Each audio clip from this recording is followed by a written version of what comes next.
Why do we like the books we like? Well, this question can be answered in great detail. The simple answer is that the vast majority of the time, we like, or at least remember, this book or that book because of its story and how the author narrates this story. But while this appears obvious now, sometimes this idea seems to get lost amongst academic discussions of language, metaphors, and the like. However, the lifeblood of most literature, and perhaps much of the human experience, is the narrative. First, let's take a look at the Redwall series. I read these books when I was in late elementary school. The Redwall series was a series of fantasy books written by Brian Jakes about talking warrior animals. These stories were compelling because they usually portrayed an everyman hero who, against all odds, rises and defeats the vermin horde. Though the premise might seem a bit juvenile, these books were full of action, making them very compelling for a young reader. A closer look at these books reveals one of the common story themes.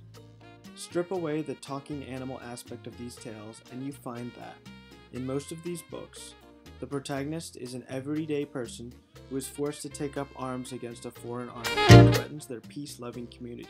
The idea that anyone can make a stand against evil and injustice resonates well with many people. Another common story theme is the idea of being marooned on a desert isle and isolated from the rest of humankind. Perhaps the earliest literary form of this story type is Daniel Defoe's 18th century work, Robinson Crusoe. Much like Jake's works, Robinson Crusoe is adventure fiction. But instead of the hero being pitted against a formidable foe, Robinson Crusoe's primary opponent is Mother Nature.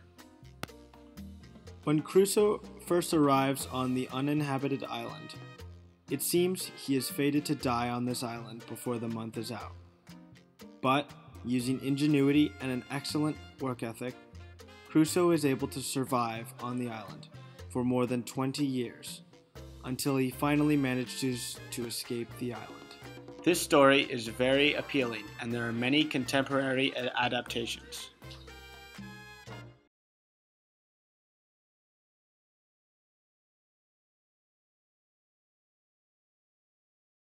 I'm sorry, Wilson! Wilson, I'm sorry! I'm sorry!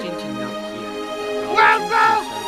Wilson! The early 18th century and fiction written in later centuries.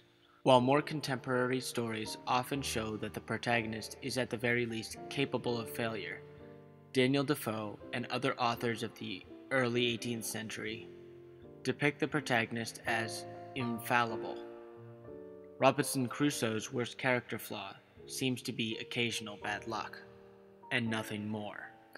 Despite its somewhat inaccessible protagonist, this story is compelling to its audience because the reader asks, could I do that? Could I rely on only myself to survive? This is central to the concept of narrative. The narrator is giving its audience an experience. Many of the best stories leave the audience wondering if they would have the mettle to do what the heroes did in the story. This brings us to the genre that I feel best resonates with the human experience, the memoir. In the 8th grade, I read a memoir by Patrick Reed, a former World War II prisoner of war. His recollections of his time as a prisoner of war in Colditz Castle are very entertaining. He writes about life in a POW camp, from the day-to-day regime to the daring escapes. But what makes this book special is that it is a testament to the toughness of the human spirit. While the books we have discussed so far have good authors, the stories sell themselves.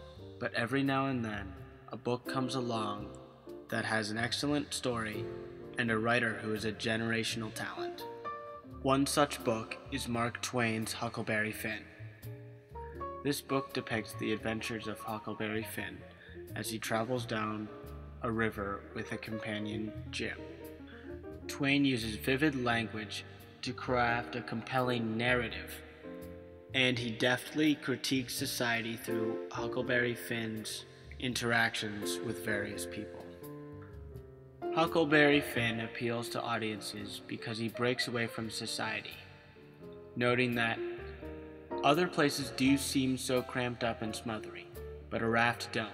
You feel mighty free and easy and comfortable on a raft. Such a sentiment would appeal to Mark Twain's freedom-loving American audience. Thus we have the criteria for a compelling narrative. A compelling story is absolutely essential, but the story must be wielded by the author effectively, using language and vivid imagery. Once these are attained, the author can say something with his work.